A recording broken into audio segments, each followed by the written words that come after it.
Does God exist? In a very grisly tone.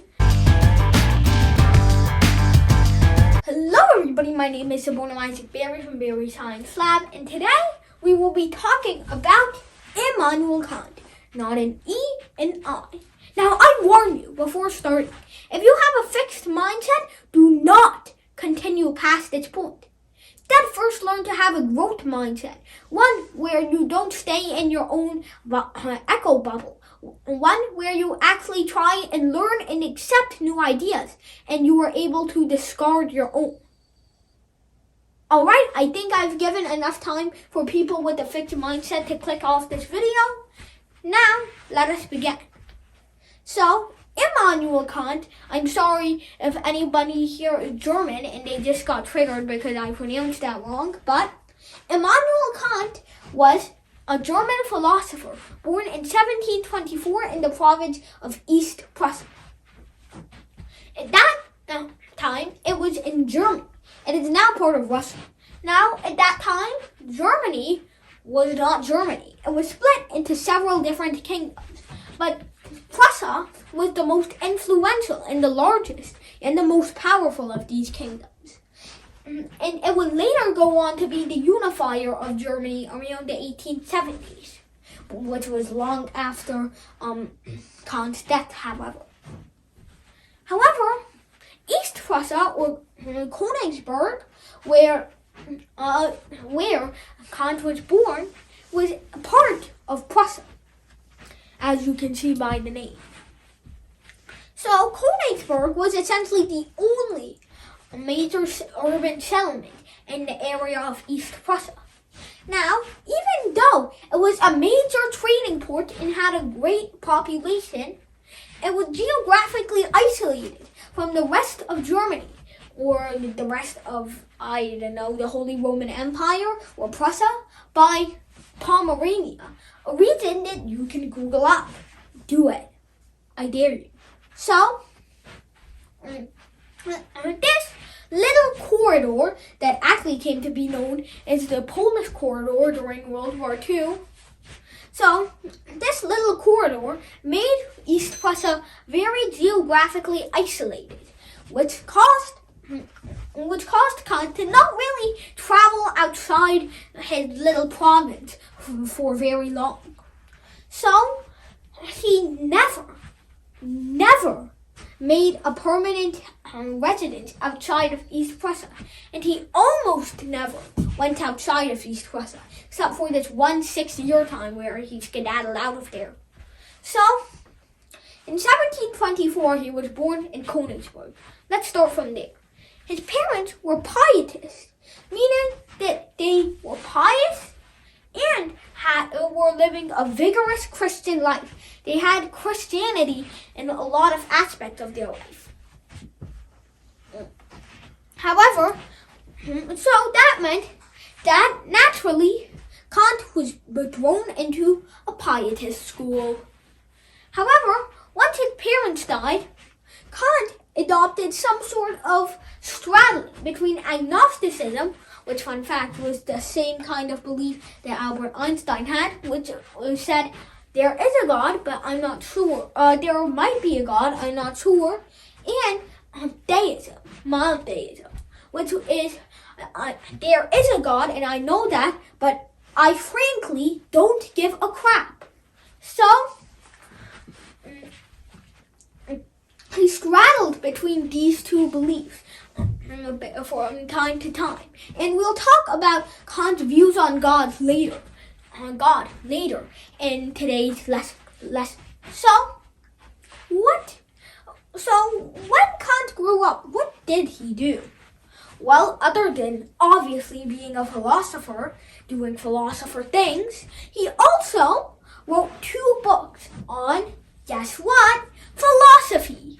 He also, in 1748, for the first time ever, when he was only 24, he went outside of East Prussia. Good job, Kant. Good job. Wait, you're telling me this is the first and last time he's going out of East Prussia? That sucks. So, anyway, In 1748, he went outside of East Prussia, not to go on vacation or anything. You would think he would go on vacation, but Kant is a busy man. He doesn't have time for vacation, apparently. However, he went outside of East Prussia in 1748 in order to tutor kids in many different spots around the world. So, he returned from his little trip in 1754, at which point he never traveled outside of East Prussia again. So, in 1754, when he returned, he applied for a job at the Albertina, and he was immediately accepted because of his high, prestigious position in the philosopher community. Of course, he was teaching, guess what? Philosophy at the Albertina. The Albertina was the most prestigious university in East Prussia.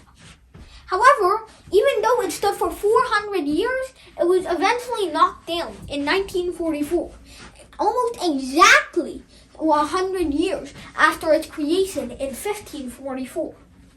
It was knocked down in 1944 when the Soviets captured East Prussia, that was formerly part of NZ Germany. Let's just call it that, so YouTube doesn't do bad things to our channel. So in 1792, he retired from teaching, giving him a full 38 years of time in the Albertina. I was about to say 40. That's why you heard a sound.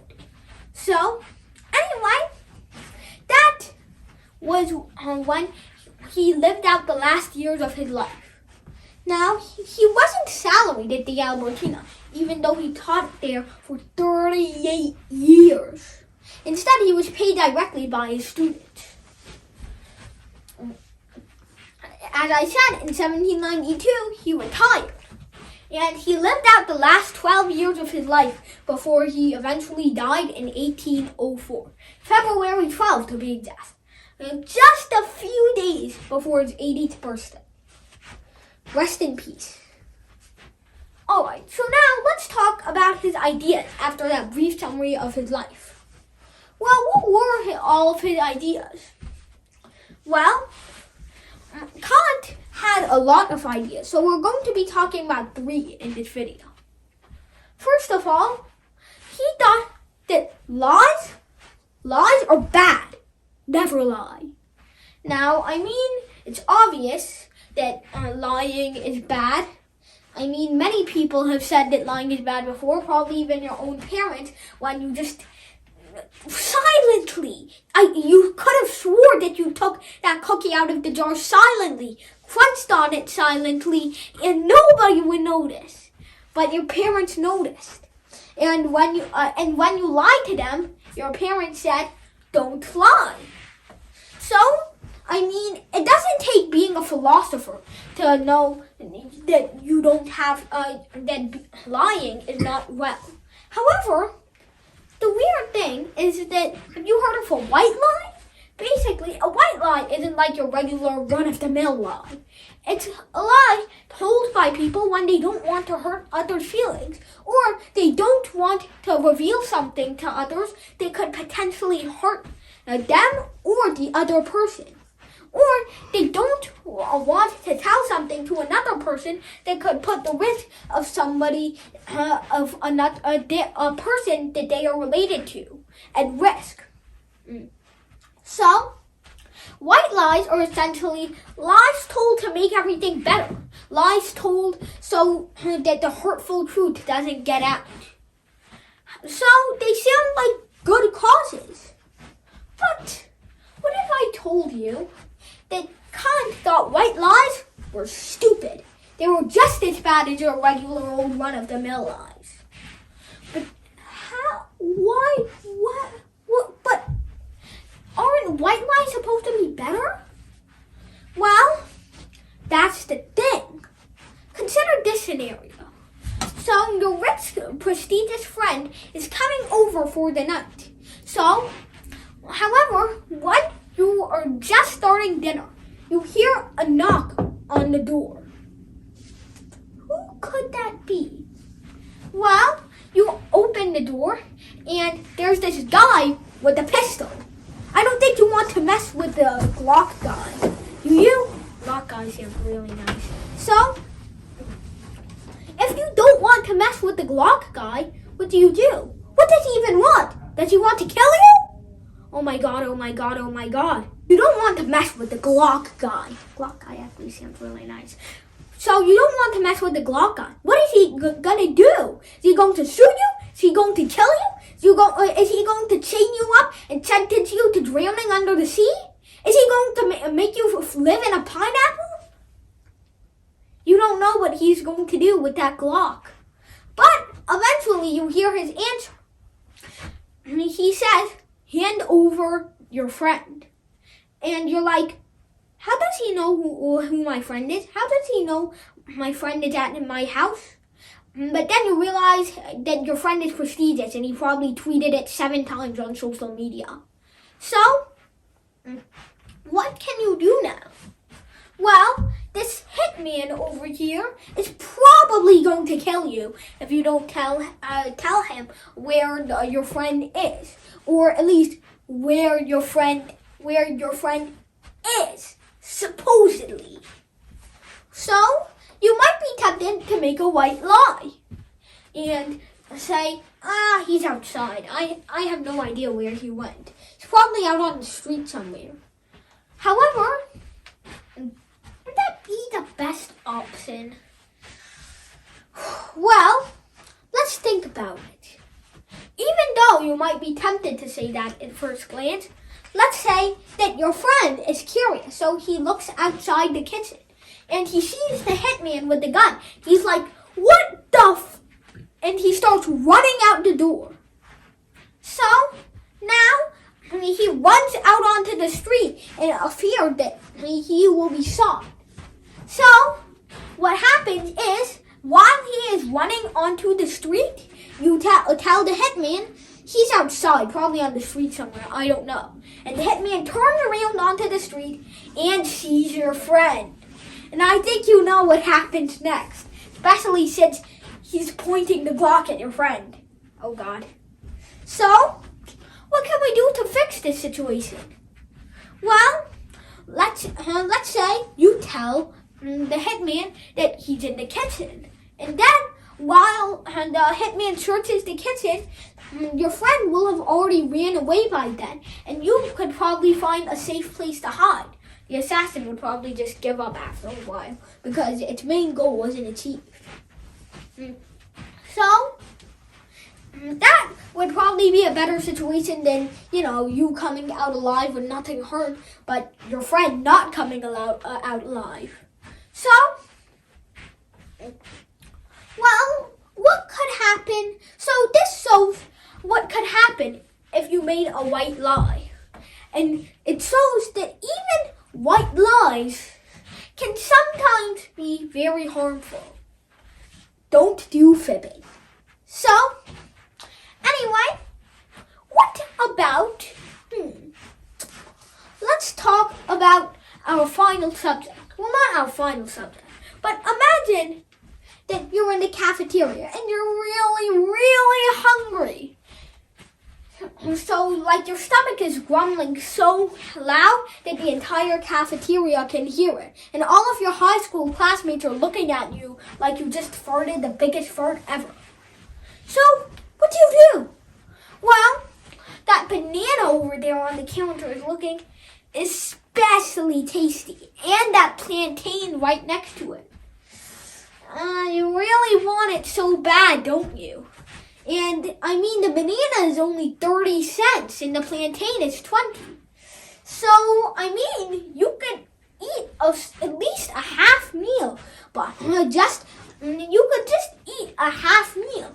And what does the cafeteria chef lose? Half $1? 50 cents? Another manual pencil sharpener? Or a mint from the basket at the store?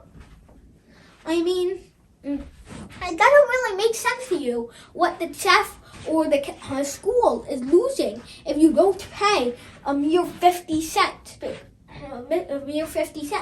Now, why are you doing all this? Why can't you just pay? Well, first of all, the line is long as hell.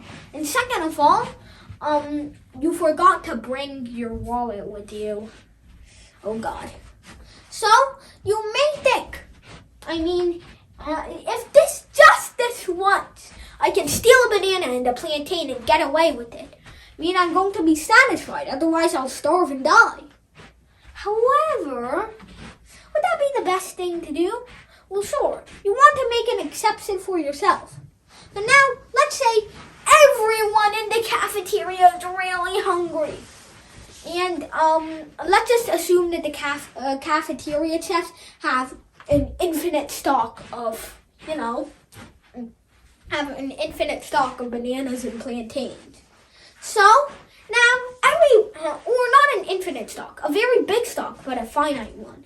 So, everybody starts running into the line, and everybody starts breaking the counter. Even the chefs in the kitchen are starting to clash over the bananas.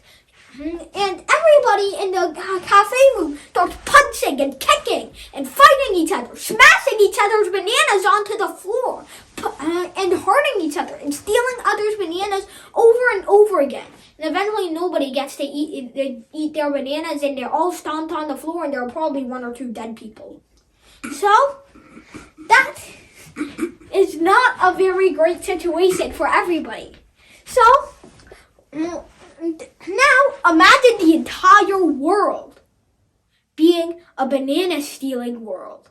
Everybody would probably go extinct within a week, or everybody would probably go bananas within a month. So, people stealing bananas, universalized, that sounds, bananas. But let's think about, sadly, a more common case. Murder. So, let's say that you have, remember that hitman that was trying to get your friend? Well, let's rewind to when his order was first told by the mafia boss.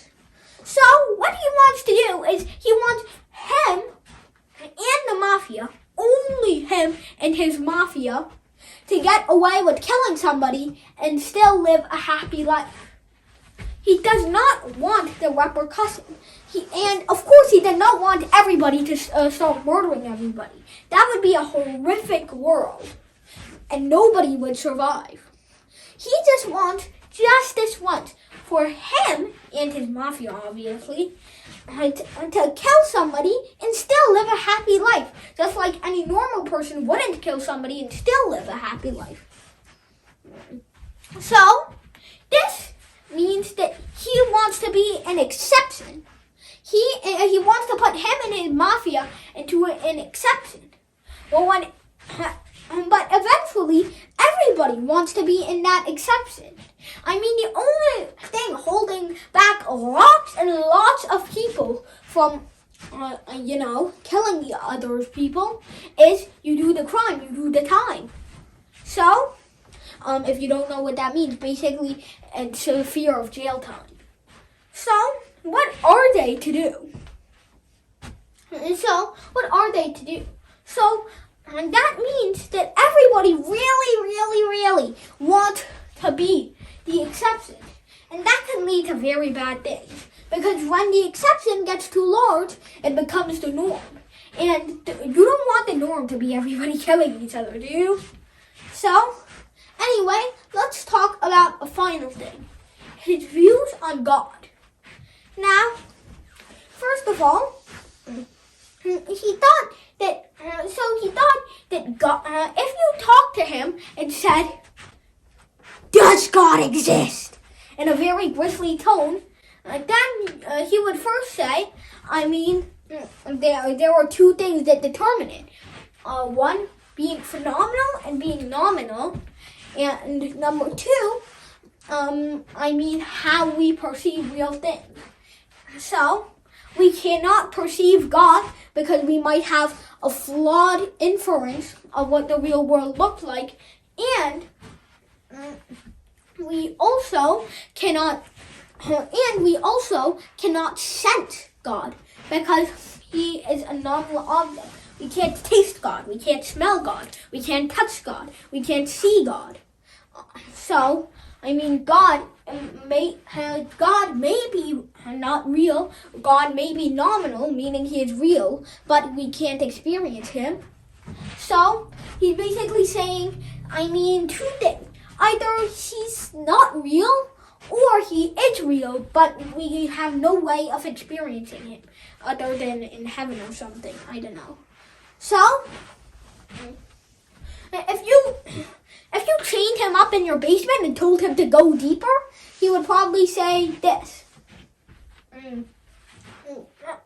So you ask him, what is being phenomenal? Well, being phenomenal is something you can hear, see, touch, taste, smell, something that you can experience, like the smell of cookies, or let's say sound, or really things that you know are real, but you can't experience. Like, for example, you can't see, smell, you can't use your empirical senses to actually detect radio waves, can you? I mean, you could use machines or something, but those aren't the same. It's your built-in 21 senses. So, that means that there are phenomenal things and nominal things. Second of all, what did he mean by we might not interpret the world correctly? Well, it's hard to wrap your head around. But, I mean, I've heard of a pretty good example that I wanted to share with you. So, let's say that you take a picture of this really nice fall tree with a really cute bird sitting in it because you want it to go on Shutterstock for everybody to use. So, what do? Well, you obviously take the photo. But now, what happens? Well, the computer inside your camera knows not of colors and all of that. Now, the computer is essentially using values from 0 to 255, all just numbers, in order to encode all of the image data. And it's not like a perfect thing either. It's pixelated. And even though the pixels may look invisible from afar, the pixelation is very visible when you zoom up close. So that means that we have to remember that even though we see a tree, the camera does not see a tree. The camera sees all of the colors of the tree inside pixels. And those colors inside the pixels are encoded using 3 numbers, or RGB, going from 1 to 255. So, that means, finally, that we interpret the world in a different way than the camera does. And we think of the camera as not seeing the world the correct way, not seeing reality the correct way.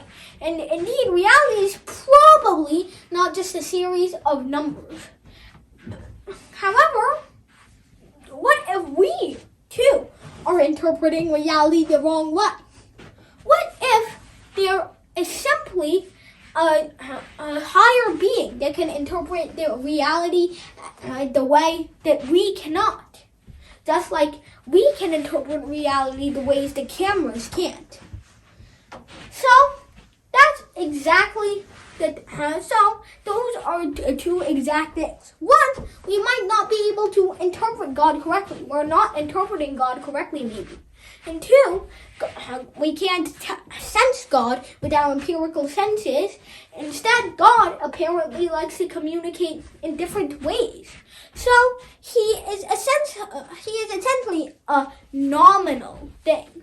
So if he is real, then he's nominal, meaning we can't experience him while we are on Earth, or at least in the universe, or on the living plane. So those are his philosophies. Thank you everybody for watching, and we'll see you next time.